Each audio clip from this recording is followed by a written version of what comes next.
كيف تعرف انه انت بتشد على اسنانك بالليل؟ في كثير ناس بشدوا على اسنانهم وما بيعرفوا انهم بشدوا على اسنانهم.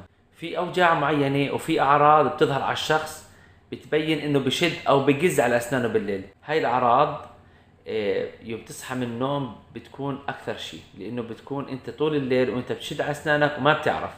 فبكون عندك وجع على الجفون هون، منطقة فوق الاذن عند المفصل، ومنطقة الرقبة من وراء، ومرات عند زاوية الفك. وفي اعراض ثانية اللي هي بتكون هي اعراض دائمة، اللي هي بعلق عندك الفك، بكون عندك كل ما تفتح او توكل بصير عندك وجع في منطقة المفصل، بتكون اسنانك السطح اللي فوق للاسنان مبرود. هاي كلها اعراض بتبين انك انت بتشد على اسنانك. لازم هاي المشكلة تنحل باسرع وقت. شو علاجها وشو ممكن تعمل بالفك راح احكي لكم بالمرة الجاية.